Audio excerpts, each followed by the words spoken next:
Down strike ye dead Winslow. Hawk! Welcome to the Pixel Pop Movie Podcast. I'm your host this fortnight, Toby. With me this fortnight, I'm joined by the peg leg and hook hand Lucas. Yo! And the walking around with a parrot stapled to his shoulder, Ethan. We didn't know if we were going to be able to squeeze another podcast in this year, but we have, and that's simply because there was just so many good shows and movies landing in the final days of the decade, and so we really wanted to touch base on as many of them as we could. So our topic of conversation this fortnight is simply, the end of the decade biggins, I suppose, and we'll be diving through each and every one of them, spoiler-free and spoilers. We'll give clear warning before we dive into any spoilers too, and there'll be time codes in the description, so if you haven't seen something we're about to spoil, you can just skip ahead. Before we dive into that, though, we have a bit of news. Please take us away, Ethan. First what we got is Home Alone Reboot has tapped JoJo Rabbit's Archie Yates, Ellie Kemper, and Rob Delaney. This is coming straight to Disney Plus, as I recall. Yes, although I think there was a follow-up piece? Well, it was just that there was sort of a synopsis was released, and it's... Yeah, it's... It's not a reboot. It has similarities in concept, but that's about it. Yeah, and I don't know. Home Alone to me is kind of like, some of those... There's other iconic movies out there, like without Macaulay Culkin and without being in the house and all the rest of it, is it really a Home Alone? Why not just call it something else? I don't know. It actually would be really great is if they did do like a new Home Alone movie, and it's the two guys from the first one, like Joe Pesci and the other guy. They get out of prison for what they did in the first Home Alone, and they go to fucking Macaulay Culkin's character now grown up trying to get revenge on him. But instead he just pulls the exact same fucking antics on them again. They just get put in prison again. If they did that, how good of a fucking movie would that be? Nah, they're probably going to wait another 10 years so that McCulkin's plausibly old enough to have a 12-year-old son, and then they'll just do the it'll be like Ghostbusters. It'll be like the hand-me-down kind of, yeah, maybe. Oh dear. Next we have Taika Waititi's Akira movie has been delayed indefinitely. Yeah, I mean, as much as I like Taika's directing and I like his movies, I can't say I'm too disappointed about this. It just considering the leaks that had come out and where he was taking it, it wasn't where he was taking. I think someone else wrote the script and he was just adapting it from that. So I don't think it's his fault about all that stuff. Okay. Yeah, and I mean, like always, look, maybe he was pushing to keep it more traditional and the studio was trying to push in a different direction. We have no idea. 100%. I would 100% say that Taika would have wanted it to be like Japan and all the rest. He's all about keeping it to getting not changing the race and doing that sort of stuff. Perhaps that was why then perhaps they sort of came to an impasse and he could just be, don't know. We probably never will. But yeah, I as a consumer, I'm considering where it was going, regardless of who was pushing it there. I'm not too displeased. I mean, just go watch the anime again. Yeah, pretty much. And news that I know Lucas is happy about, and it's Power Rangers is getting a new reboot at Paramount. I'm actually not too happy about it because I thought that the first reboot was really cool. So it set it up for a sequel. It's the whole thing. 100% it was set up for a sequel. What's kind of annoying is that since that movie's come out, Dacre Montgomery has now become a star because of Stranger Things. You've got the guy who was he the Black Ranger? He's going to be in Mortal Kombat. Oh no. Yeah, he's going to be Mortal Kombat. Mortal Kombat, yeah. Liu Kang, I think. He's playing Liu Kang, I think. Yeah. Oh no, it might be in one of them. I mean, he was in Black Mirror as well. He was in Black Mirror, yeah. Like a lot of the guys in that movie are starting to blow up, so now you would think it'd be the time to kind of pull the trigger on a sequel if they were going to do one. But going back and doing a reboot again when the movie's barely 3 years old. It's kind of disappointing. I'm a Power Rangers nut, and I actually thought that movie was really well done. And you can go back and listen to on this podcast. Like, I trashed that movie hard, being like, this looks like garbage. It looks like shit. And then they did it really well. I was genuinely surprised. So the fact that they're kind of going back to the drawing board and trying to make it happen again with a new set of characters and a new set of teenagers and pretending that the first one didn't exist when it was actually good for a change. Yeah, not too thrilled. Next, we have another trailer for Antlers, a final trailer for Antlers, a new horror movie coming out. I'm looking forward to this. I'll tell you what. That first trailer that I saw, that's literally all I've seen. I want to walk into this. Yeah, no. I want to walk into this with no idea of what I'm walking into, because that first trailer, legit. I don't get scared during horror movies anymore. Like, I just kind of become numb to it. But that trailer scared the shit out of me, so I don't want to know anymore. And then I think, like, the plan is I'm going to go to the cinema and see it. So, well, the thing is, like, they released a trailer for it now, the final trailer for it. The movie's not out until April next year. Wait, and it's the final now? Yeah, April 17th next year is when it comes out in America. Shit. I think it got pushed back. I think it was supposed to be earlier, then it had, like, a delay. Yeah, that wouldn't surprise me if they're doing, like, final trailer now, and then it's like, you know, we've had to push it back 2 months for whatever reason. Well, it's April 16th for us. Event Cinemas hasn't listed. That's right around Black Widow time, too. A week after New Mutants and 2 weeks before Black Widow. Next, we had a trailer for Top Gun Maverick. Yeah, looks good. I got no comment on it. Never seen the first one. Yeah. I mean, it looks more of the same, but it seems to have some semblance of a remotely interesting story. I'm kind of interested to see where the characters are now, so yeah, it's cool. Mr. I'm Tom Cruise. I do my own stunts. I fly planes. Yeah, I mean, you know, having a few G-forces slammed into you and not passing out is really impressive. I mean, true. Next we had a trailer for Saint Maud. Yeah. I don't know if he posted this one. Was this you or was this Lucas? It was. Yeah, it's sort of. I watched a trailer for it, and it was fucking weird. Yeah, I kind of got Carrie vibes off it. You know, the kind of religious good girl, and then just shit drops. Yeah. Yeah, I could see it. Yeah, it looks a little bit Exorcist-y as well, but in some aspects. But yeah. When's that coming out? March 27th. Oh, okay, it's a little while away. Yeah, it looks interesting. Like it doesn't look like super scary, but it kind of looks spooky. Yeah, I would watch it when it comes home. Alright. Yeah, if it comes to that Netflix, someone should probably sit down and watch it one night. Yeah, exactly. I just noticed too. It's got 91% on Rotten Tomatoes. Take that with a grain of salt. So, Toronto International Film Festival premiered earlier this year. Yeah, Variety's got Hollywood Reporter's got a review up too. If anyone wants to check it out, but. A tiny teaser for A Quiet Place 2. Oh my god! Why not just live next to the waterfall? Why? Oh, okay. Too humid. Just live next to the fucking waterfall, man. Too noisy. Yeah, way too noisy. They need to be in the quiet place. Yeah. Yeah, but you just live next to the waterfall. That's the movie, Toby. If they live next to the waterfall, you can't make a movie about it. Yeah, it's a movie about fucking stupid people. That's what it's about. It fucking annoys me. It's about stupid kids who get their parents killed. Spoilers. Yeah, why fresh water, noise coverage? Why would you not live next to the fucking waterfall? So the deaf girl can't hear the water. They don't want it to be too loud for her. That's right. Exactly right. That's how that works. It was one of those movies where the acting was great and the script was just literally someone dragged their balls across a sheet of paper. A sheet of paper that's on top of sand. Yeah, so you exactly. Can't hear it. Yeah, sandpaper, exactly, and just leave it. Yeah, it's just the worst fucking. Oh my god. Anyway, this is not going to be any better. Next. No, it will be. No. Don't judge it yet. March 20th next year. We'll see how it goes. Not judging it. No, don't judge it. Shitty script writing. Next we have a movie that I'm sure Lucas is about to go, oh, as soon as I say it, but Tenet. No exciting scream, just a sigh. My body is ready. Ready for that Nolan action? Oh my god. So, like, it's pretty well established I'm a Nolan stan. He is amazing. He hasn't done a bad movie. Prestige is a good movie. I think Prestige actually. I like Prestige. I think actually Prestige is the only one of his that I haven't seen, but it's only because I know what happens. Oh, okay, yeah. Like, can I just in before, like, it's not a nuclear weapon or anything that's going to cause the end of the world. They're going to release the Cloverfield creature. That's what it is. Nolan's doing a Cloverfield movie. Did you not hear that? Oh, is he? So, oh my god. Oh. So with the Rise of Skywalker coming out, you're such an idiot.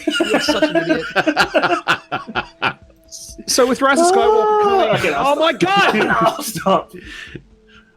with Rise of Skywalker coming out, they dropped a 8-minute prologue. Sorry? 6 minutes.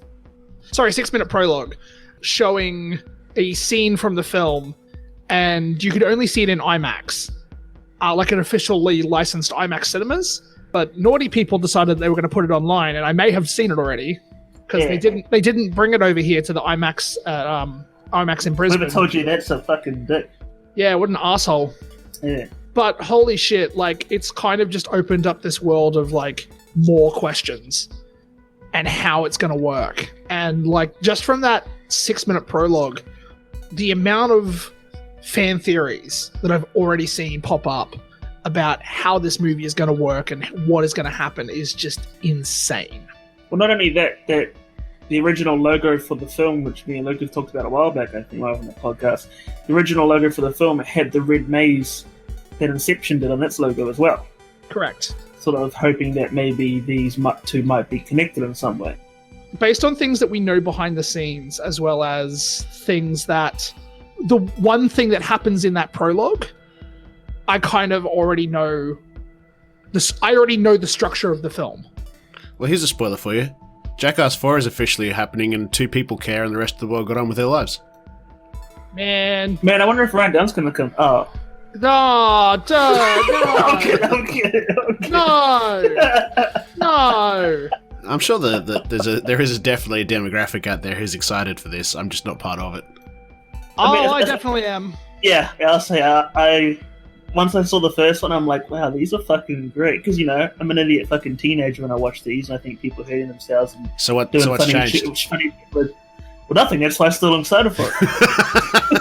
You're just not a teenager anymore. No, I'm just 10 years old and still the same. So you're just an idiot. Yeah, pretty much, yeah. People are hurting themselves and doing shit with fucking doo-doo. What's funnier than that? Mate, the info tracks. Anyway. But I mean, who's going to come back? They're all older. They're all probably, like, sore as fuck from doing shit. Well, I mean, you think about it, like, the TV show to even the third movie, like, it was a massive gap. Yeah. But and the gap between the second and third movies, I think, was pretty big, too. Like, it was 5 years or something. So, as dumb as this sounds, I actually feel like if they did do with the fourth movie, it's probably going to be a tribute to Dunn. Well, that's what they could be called. We're not done yet. Is what is that what it's really called? Okay, cool. So there's their tribute. That's rumors at the moment. Yeah, that'd be really cool. It's going to be interesting though, because I know, like, Bam Margera's in a pretty interesting place at the minute in his life, and he doesn't really talk to the other guys. He talks to Steve-O, because Steve-O does like big on YouTube at the moment, and I know him and Steve-O have had like some stuff to do with each other on this past year, like just gone. Yeah, so but him like, and Steve-O are like, Bam's kind of traveled a really dark path in the past 2 months, especially with Brendan Novak. Like, Brendan Novak's now got a YouTube channel, and he's kind of told his side of the story, and it's super fucked up. So I mean, take into account the last one came out in 2010. The only people who've actually gone on to do a whole bunch of done really well, Steve-O and Johnny Knoxville. They're the only ones. The rest of them, and probably Bam right now, they probably need some fucking money. So that's why they probably reached out like, hey, you want us to come back and fuck ourselves up for some more money if we do a Jackass 4? Well, Knoxville was never really part of the OG crew, if I remember correctly. He came in because they kind of needed like a young, good-looking guy at the front of it. Like maybe. Because I remember watching a lot of the CKY stuff when I was younger, and Knoxville wasn't almost wasn't never there.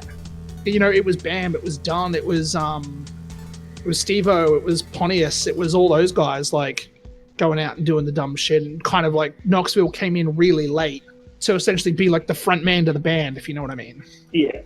So this came out of nowhere when I think Lucas posted this, and it kind of excites me. Adrian Brody to star in Jerusalem's Lot, Stephen King series at Epix. The fuck is Epix? Epix is a channel in the States. They've done a few pretty decent shows. And now they're going to get pirated to auction back. Yeah. But yeah, I mean, I like Adrian Brody. I've seen him in a few things, and I'm kind of interested to see. Do we know who he's portraying in this? Did it say? I would assume whatever the lead is, because he's a big enough name to get that lead. Well, Salem's Lot's full of vampires in the book, so I don't know if he's going to play a vampire. Oh, yeah, werewolves. It's not a werewolf show? Oh, it's okay. not, yeah, it's not where it was. Yeah. Also, the book has been out for 30, 40 years or something. So too bad. Oh, Pennyworth is on Epics. Yep. Okay. Get Shorty as well, the one with Chris O'Dowd. Yeah. Anyway, yeah, this will be interesting. Anyway, Salem's Lot's an interesting place. Lots of shit's happened there in the book. So yeah, this will be interesting. Did you guys watch the second season of Castle Rock by any chance? I did not. Oh, it's all finished now, I'm pretty sure. And, okay, so Deadpool 3 in development of Marvel Studios confirms Ryan Reynolds. Nobody cares about that, right? Yep. Nobody? Yeah, Who was that? Never heard of it. Never heard of it. This is going to be interesting. Obviously, a lot of us are going to be sort of very cautiously optimistic now that it's in the House of the Mouse rather than Fox.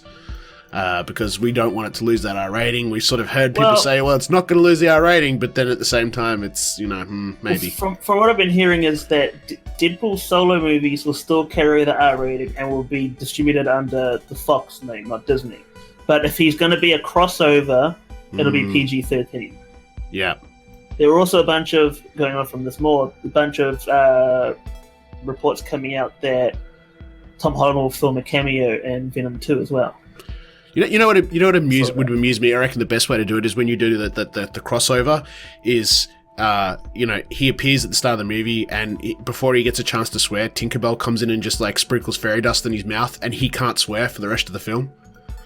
Oh, they'll do some sort of like break the fourth wall, like reason as to why he can't swear, or every time he swears, or like walk in, or fucking like cover his mouth when he wants to swear, or something like that. Or it just has like a censored label over his mouth every time, no matter what. Yeah, like Mickey's Mouse face pops up over his mouth, and fucking all you hear is "ha ha." That'd be hilarious and at the same time annoying.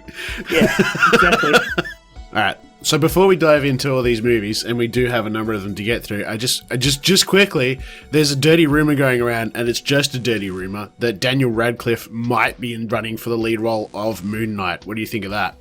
I'm all for it. Yeah? I actually think this is really... I think it's a smart decision. I think that after I see his portrayal in Guns Akimbo, whenever that comes out, because he plays a fucking worked out crazy guy in that might sell me on it. Yeah. Where's a little bit of news? We do. That's Amazon Lord of the Rings series has cast a young Galadriel. Oh, yes. Oh, yeah, She signed up. And also Will Poulter has exited the series as the lead as well. He's left. That's disappointing. I actually really like him. Yeah. No. So we'll see how this is going. All right, so let's crack into the big drops of the end of 2019, and we'll start with the biggest of them all, and we'll start with spoiler free, and that has to be Star Wars: The Rise of Skywalker. I haven't seen it. I'm not a Star Wars person, but obviously you two lads have. Ethan, we'll start with you. Spoiler free. What did you think of the end of this 9-part, franchise? Well, I thought it was fucking. No, actually not too bad. I enjoyed it. I haven't had like an issue with Force Awakens or Last Jedi. I didn't have like an issue with either one of those, and I didn't have an issue with this. Granted, I did know what was happening in this movie 4 months ago, so a bunch of the stuff that popped up, I'm like, okay, this is happening. I knew this was coming. This was coming. It was no surprise to me. But seeing it play out was also different than reading it. I enjoyed it. I don't have any problems with it. Some things would have liked to see more of. Some things would like to see less of. But overall, I'll probably give it still like an 8.5 out of 10, maybe 9 out of 10. All right. Lucas? I kind of thought it was the perfect way to end what Disney have presented as the final 3 films. Not really much more, I guess I can kind of say without getting into spoilers, because there's a lot to talk about. But I really liked it. I couldn't have really asked for anything more. Fair enough. I've read some of the spoilers online and read a lot of the criticisms. I think if you're a fan, you're probably not used to, but just that they're not going to bother you. I think if you're someone that's not a fan, then they're probably more obvious. I haven't watched it. I'll wait for the home release. Something I do find interesting, sorry to jump in there, but something I do find really interesting is that a lot of the criticisms that I have seen, surprisingly, have been from critics. And the fans are jumping to the film's support. There is a minority of fans that are like, no, it's garbage, Disney have trashed the franchise, rah, rah, rah, but it's really interesting. It's just the dynamics are really interesting because Last Jedi come out to critical acclaim, and the fans shat on it and hated it. And then this movie comes out and is, I think they said, the second worst reviewed Star Wars film in history. It didn't make a lot of money, though. That's the other thing. Like, compared to the other Star Wars, its box office at the moment is a bit ordinary. So maybe those supporters are not a minority, but a vocal bunch. I think it also could be that a lot of people had a sour taste in their mouths from Last Jedi. Possibly, and they were protesting with their wallets. And are not seeing this one out of protest. Yeah, correct. Yeah. I think that I think whatever issues you had with Last Jedi, they're not rectified in this film, but it's a better film. And this is coming from someone who actually defended Last Jedi. I thought it was really interesting that they kind of decided that they were gonna take a new direction and do things that they hadn't done before. I found that they did that more with the standalones, and as someone who's not a Star Wars fan per se, I found that the sort of the canonical trilogy movies, so in this case 7, 8, 9, sort of didn't take as many risks compared to Rogue One and Solo. I enjoyed those movies more. One, I guess, because they're an entire story from beginning to end. There's not part 2, part 3, but also because they felt like they were prepared to sort of go in different directions that the trilogy films aren't prepared to go in, you know what I mean? Well, out of all the movies that have come out, the 5 we've had, Rogue One is still my favourite out of the 5. I thoroughly enjoyed Rogue One. It had the darker tone, you could see where they wanted to go. The reshoots changed a lot from the darker tone, but still remained it there, which, Star Wars has always been, George Lucas has always said that Star Wars is for kids, and that it's always good versus evil, and Rogue One sort of, deviated from that a bit. A lot, like Mandalorian's doing right now as well. Yeah. Whereas the trilogy ones are definitely for that, like what George Lucas wanted. Alright, so sirens, warning, sirens, warning. We're going to jump into some spoilers for Star Wars, The Rise of Skywalker, and we'll let Lucas off the collar before he explodes first. Your thoughts, please. I'm not really going to explode. Like, there was just a lot of things happened in the movie, and again, this whole thing of like, right, Last Jedi means nothing, etc., etc. I mean, I heard about the Snoke thing and all the rest of it. It's yeah. I actually kind of dug the Snoke twist. I like the big thing is that I like that they had the Emperor was the one controlling everything behind the scenes since episode 7. The only thing I didn't like is that it's kind of been shoehorned into the start of the film, and that was my only really major problem with the movie. Apart from that, because again, we're going into spoilers, we're going deep. Leia had to die. That was something that had to happen because you had Luke pass in the last one, you had Han die in 7, Leia going in the last one had to make sense. I also dug that Leia became a Jedi, and we find that out in the 9th one is because she was training Rey. She was actually trained to be a Jedi, and she completed her training. I thought that was really cool. They kind of paid off that, something that fans have wanted for a long time. I think my favorite part was, and I hate that it's my favorite part too, was seeing Rey with the yellow saber. That, to me, when she lit that saber up and that's the end of the film, I was like, no more. That's what it was made out of as well. Hey? Notice what her saber was made out of? No. It was her staff. She deconstructed her staff, and that's what her saber's made out of. Oh my gosh, she totally did. I didn't even think of that. Yeah, that's cool. Oh well, yeah. Like she lights the saber up, and it's yellow and stuff. And I was like, no more. Just because now I want to see. I don't want to see the 3 of them go on adventures, which is probably never going to happen now. So. No. Well, they've all said that that's it. They're not won't be appearing in anything else again. I think Oscar Isaac might, because he does the voice in Star Wars Resistance animated series, but the other ones they won't show up in anything. They'll do adventures, but they'll be in comic books and stuff. Yeah, I meant like the 3 of them together on screen. Any spoilers, Ethan, that you want to throw in the pot? Nah. There's only one that I said to Lucas that I was really fucking happy about, was that fucking seeing the Ewoks again. Even how brief it was, I was happy to see Wicket. I literally, like, he popped up on screen, I'm like, oh my fucking god. Oh, yeah. I had one of the complaints too, someone said, and I could pick at this all day, but this is just one that stuck with me, was the line where C-3PO is like, see my friends one last time, but it's a room full of people he's known for 5 minutes. Yeah. Except, yeah. He's all, yeah. It's not like it's... Yeah, it's not like it's, people that he's known for, 10 years, 20 years or anything. It was sort of, anyway. I think there was a few like things like that. They're not big things, but there was enough of those little things that I think it agitated some people. So. Well, no, to be honest, he spent a lot of time at like the Rebel base and stuff like that with like Poe and all of them. Yeah, I was about to say he'd known Poe the longest by a long stretch. Yeah. Yeah, but still. Anyway, alright, well that was Star Wars. You've probably already seen it if you're a Star Wars fan, and if you're not, then you probably don't really care, and you'll wait for the Disney Plus release in 6 to 8 months time. Let's move on to something that I thought was fucking terrible and get it over and done with, and that was Netflix and Michael Bay brought us 6 Underground. We'll do some spoiler free. What do you think, Lucas? Because I'm sure you'll disagree. I haven't seen it yet. All right, okay, that's simple. And Ethan, what did you think? I actually saw the end of. I saw the last I think 15, 20 minutes of it, and like it just looked like dumb fun. It's a Michael Bay movie. Who gives a shit? It doesn't need to be. Essentially, it doesn't need to be this strongly written film. It just has to be dumb fun. So, if you want typical Michael Bay explosions, typical Michael Bay action, if you want expensive, super fast cars, and Michael Bay using the same camera angles he used in every single Transformers movie, then go watch 6 Underground.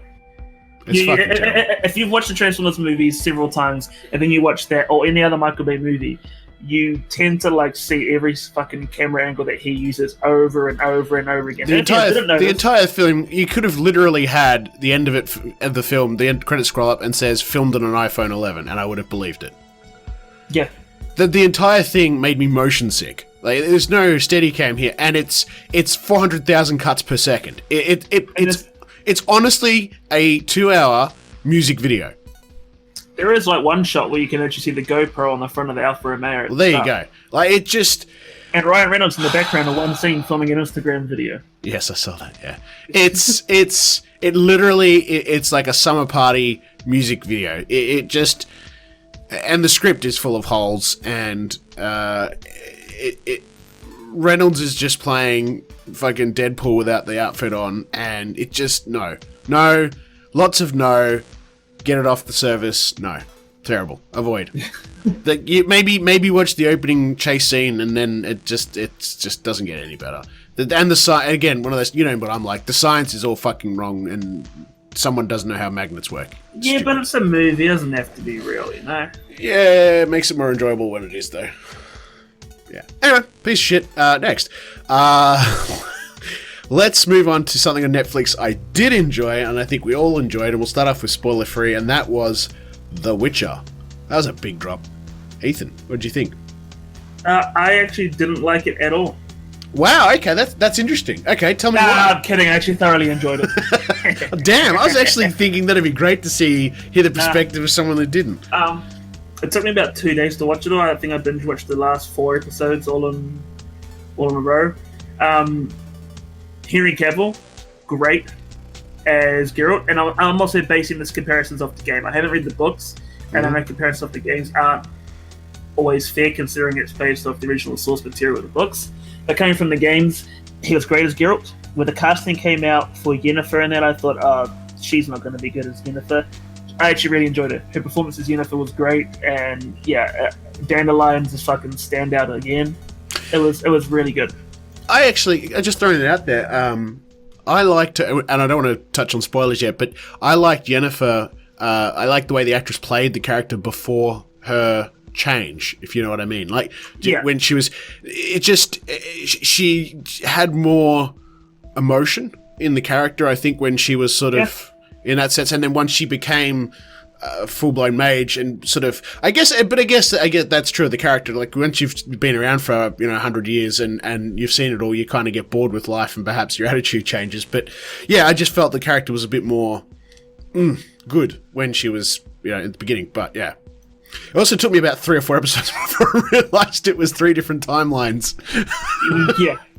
Yeah. That definitely was not made clear. They put a fucking word on everyone. No, yeah. I've spoken to a couple of people who have read the books, and from what they've said anyway, and of course it's not everybody that's ever read the books, but the few I have, they have all said that they quite liked it as an adaptation piece as well. But yeah. What do you think, Lucas? I didn't realise...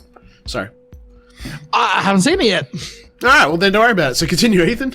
I will just say though, just to jump in, because I actually want to duck out for spoilers. I don't think we need to touch on spoilers, to be honest. No, we don't need to touch on spoilers at all. Okay, cool. So the guy that wrote the books has actually come out and spoken about the TV show. He's seen it, and he's been quoted as saying, "I was more than happy with Henry Cavill's appearance as The Witcher. He's a real professional. Just as Viggo Mortensen gave his face to Aragorn in Lord of the Rings, so Henry gave it to Geralt, and it shall be forever so." So basically, he said that Cavill has nailed it, and yeah, kind of claimed you can actually download as the definitive. Yeah, there's a mod for Witcher 3 on PC already, which replaces the face with Cavill. Yeah, that's really cool. That's actually really fucking cool. Yeah. The point I was going to make was that I didn't know until after I had actually watched the series that the games aren't actually based on any of the books. They're just a continued story. Yeah.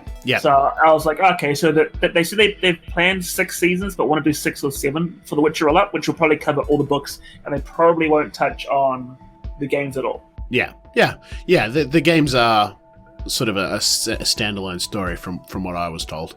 There's elements of the books there, like characters and things like that, but yeah. 100%, yeah.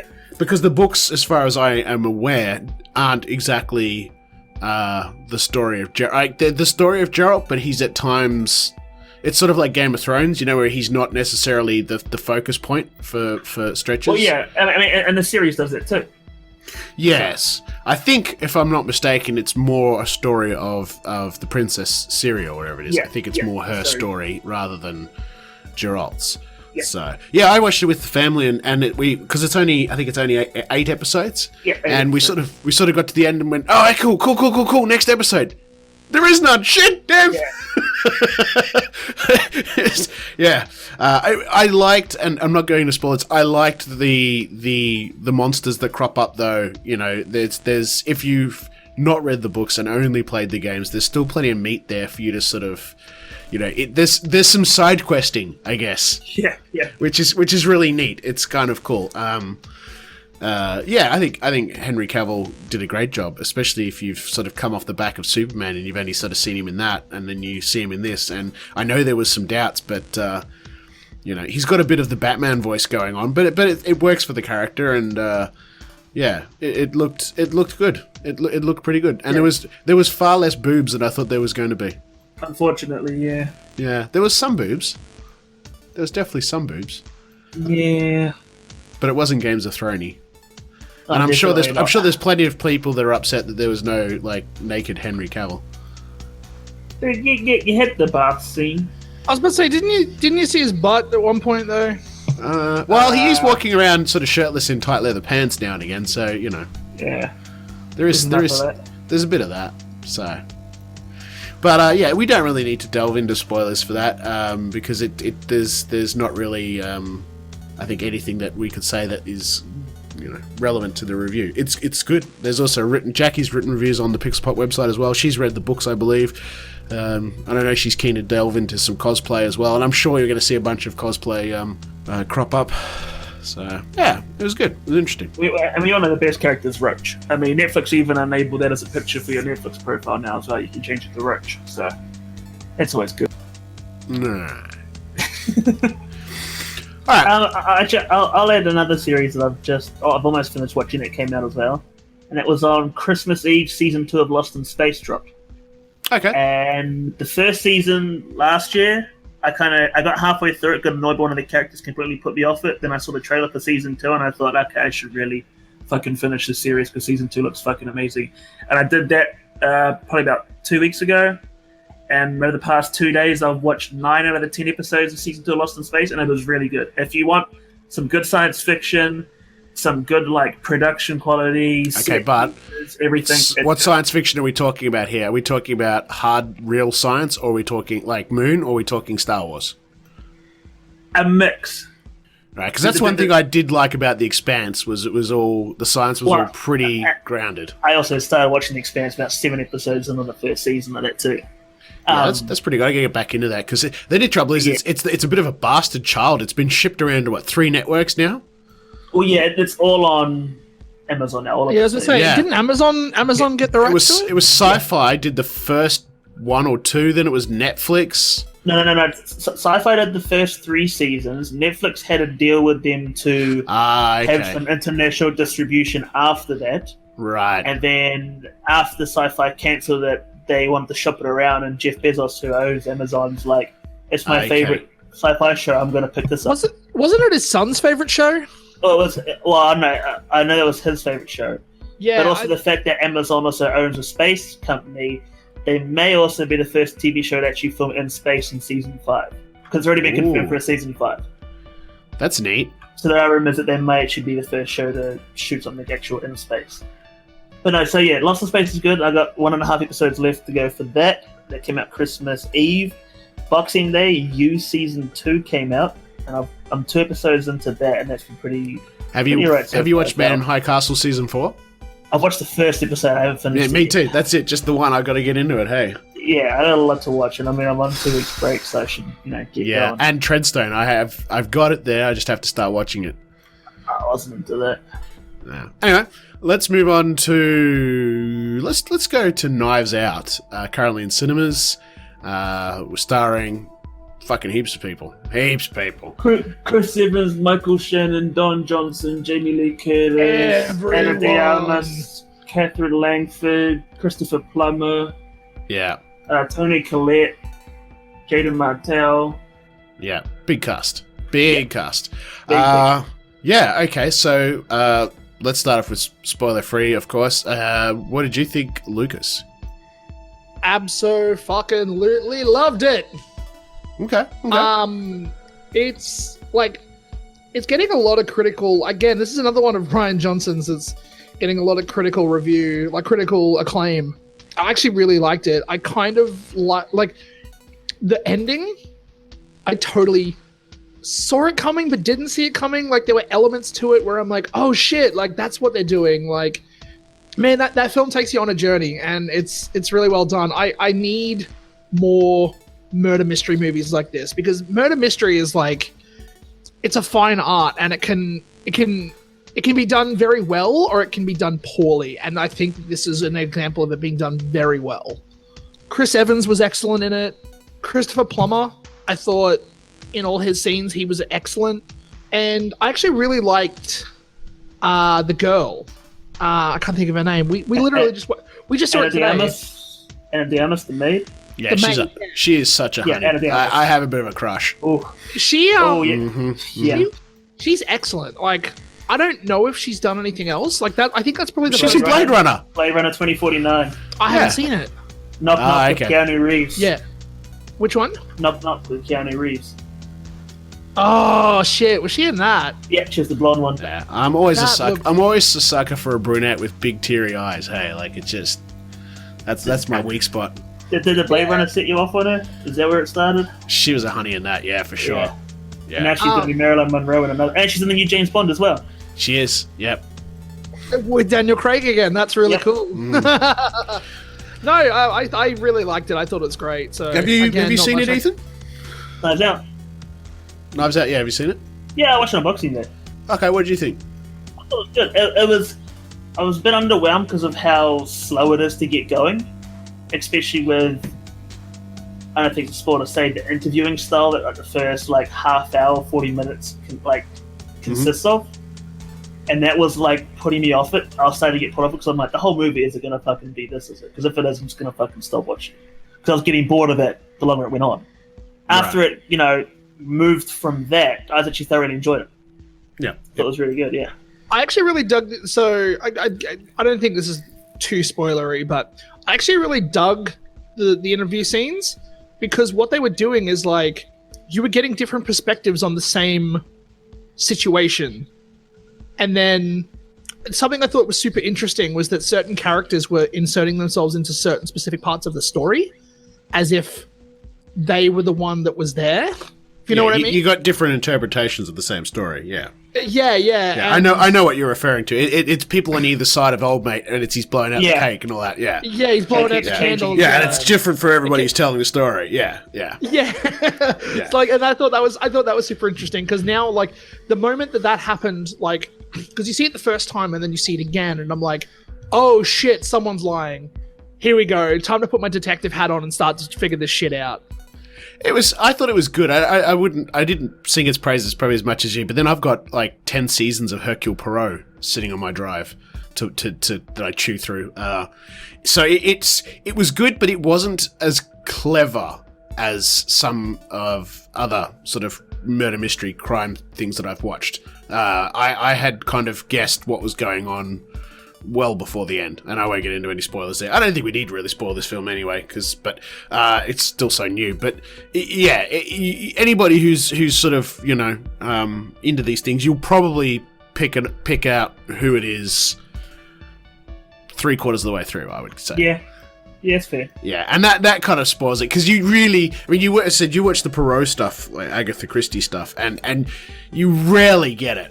It twists and twists and twists, and then you think you've got it, and then no, and you never get it. It's so very rarely that you get the right person, and I always dig that. Whereas, so if I get it too early, that spoils the enjoyment for me personally. But yeah, it wasn't too bad. I don't think I would have been happy to spend like $25 a ticket if you went to an expensive cinema to see it. I'm not sure I would have got my money's worth, but if you've got an event cinema up the road and you can get your ticket for $7.50, yeah, it's a great movie to kill a Boxing Day with. Did you guys catch Joseph Gordon-Levitt in it? Yes, I saw that after. He's on the TV or the laptop news thing. Yeah, because he has to be in every one of his movies. Yeah, him and Ryan. He's been in every single Ryan Johnson movie he's ever done. Yeah. Wait, who is he in? You don't actually see him. You hear him. Star Wars, he's a voice role. He's the alien on the beach at the casino city that's like reporting them. That's just Gordon-Levitt. Oh, shit, okay. Yeah, he's done a voice in a couple. He was the main star. He was in Brick with Ryan Johnson, cameo in Brothers Bloom, Maine and Looper, then he had 2 voice cameos in Last Jedi and Knives Out. Yeah, and in this, it's the opening. No, it's not a spoiler. I think it's like the first scene of the whole movie, just about. Yeah. Where she's watching some cop show on her laptop in the kitchen. It's his voice that's coming from the cop show. Shit! Okay, yeah, right. Yeah, yeah. But anyway, probably don't need to delve into spoilers for that. I had, again, me being me, you know what I'm like. I picked up on some inconsistencies at a medical level. There's certain things that don't quite work that way, but I'm not going to get into that. It's not worth spoiling the film for that. Yeah, go see it. Just don't pay $25 to go see it. It's not going to be an explosive action. I think it's out. I don't think it's in cinemas now anyway. Yeah, it's Boxing Day. Yeah, it came out. Knives Out. No, sorry. It came out last month. November. Oh, wow. Right, yeah. You get nothing then. So you might just have to raise the Skull and Crossbones flag. Or be a good person and wait for the Blu-ray release. Yeah. Alright, so we got 2 left. Let's move into something a bit more humorous and upbeat, I guess. And that was Jojo Rabbit, which did release Boxing Day. You haven't seen that? All right. Well, we'll do spoiler free, and we shouldn't spoil this just because it is such a new release. I've seen it. You saw it, Lucas? Yeah, no, I saw it. What did you think? Yeah, humorous. Yeah, let's say that. Humorous until it rips your fucking heart out. Shit. There is a particular moment about 2/3 of the way through the movie that devastated me. Yeah, and it's pretty much at that point too. The whole movie shifts. Yeah, like the movie for the most part, like obviously you've got Taika coming in and doing his fun stuff, and him playing up Hitler is arguably some of the best comedy I think he's done. Because he's overplaying it so much that it is borderline parody, which is what it's supposed to be, and he makes it entertaining. But you know that dude is evil as fuck.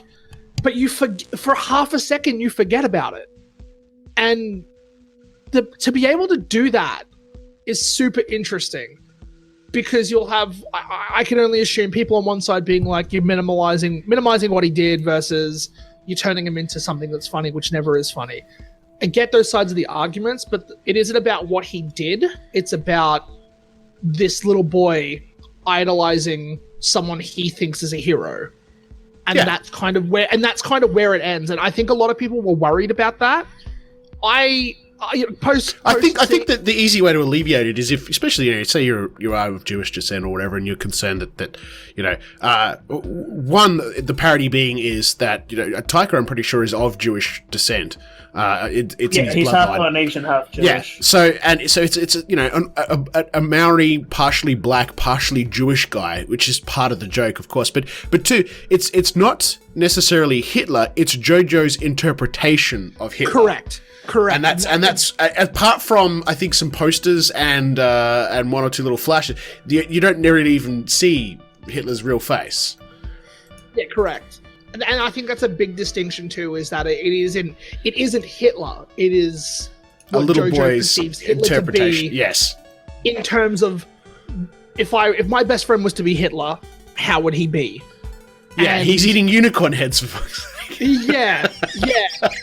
And there's some fucking real absurd shit in this movie. There is. But the way I thought the way it's done was super interesting, and I really enjoyed it. Yeah, but it's not what everyone expects. Yeah, 100%. Yeah, I'm not going to spoil it, but we finished watching that. I'm like, yeah, I mean, you should go watch Downfall now if you want to for the less funny version. But it was pretty.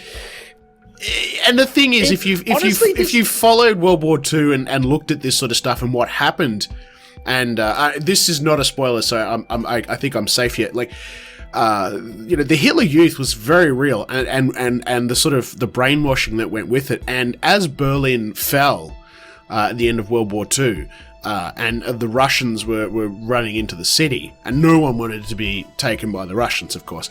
You literally had kids, 10, 12-year-old, shooting each other to death as after they finished sort of trying to defend the city because they didn't want to be captured. Yeah. It's fucking devastatingly traumatic, and there's only so much humor you can spin on this sort of stuff before it's just very dark. I thought Roman Griffith Davis, who plays JoJo, he was excellent. He was so confident and delivered his lines so well. I actually will say my favorite, and it's weird to say in a movie that was so stacked, but it's kind of, when you hear his name, you'll know why.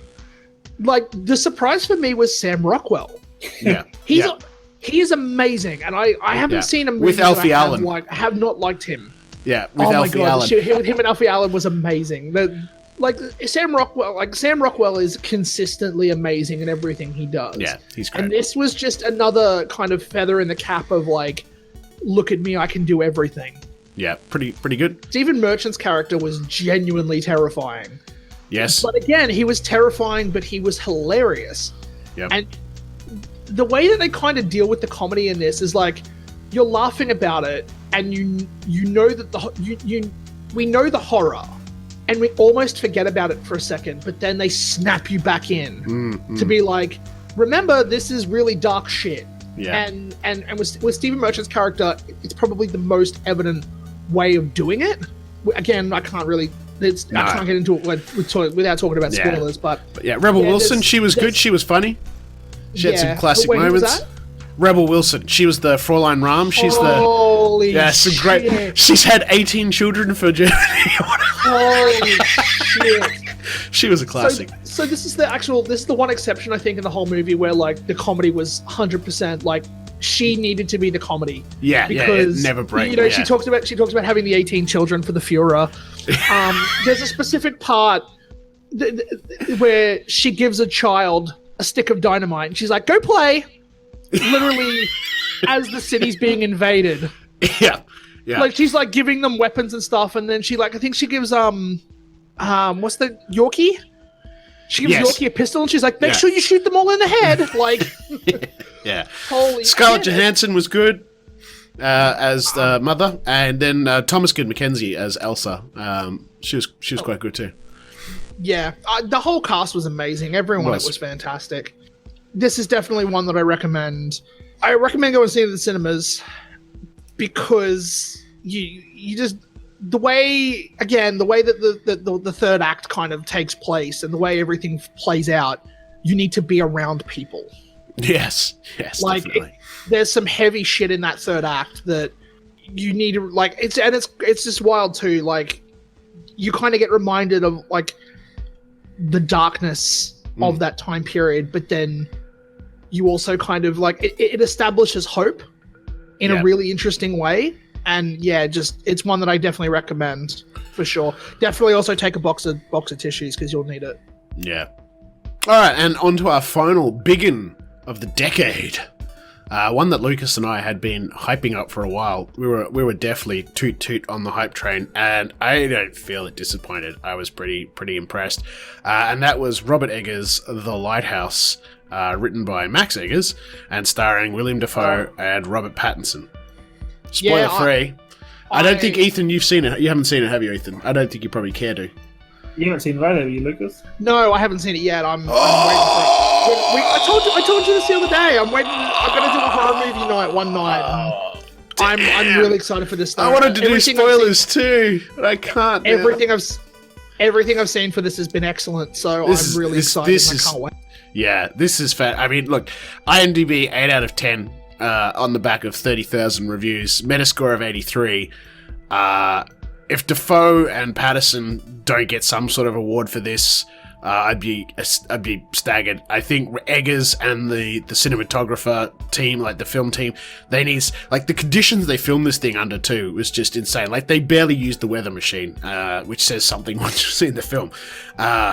It's just so clever. And you know, the idea of using old stock film and then the problems that came with it, and they had to, you know, really crank the lighting up so like it's over bright on the set so that it looks, you know, watchable on the screen. I two points really. If you haven't seen Pattinson since Twilight, you need to see this really so that Pattinson can show you what a good actor he is, because this is it'll blow you away. Here's an interesting question. Based on this film, so hang on. If we go hypothetically from people who have seen Twilight and then go and see this film, do you think he is the choice for Batman? Well, I think what it shows you is the fact that he can act, and I think it shows diversity. I don't know, but I mean, I wasn't sure about Ben Affleck, other than, hey, I think the guy can act, give him a chance. It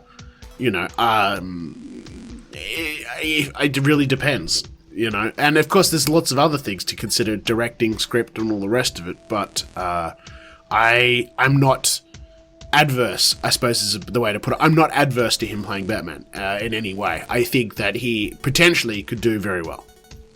Awesome. Yeah. Not to take anything from Dafoe, of course. I mean, he's such a versatile and accomplished actor. He certainly doesn't run away from anything artistic or different or weird. I mean, he's done, you know, Antichrist, for Christ's sake. He's done some weird stuff.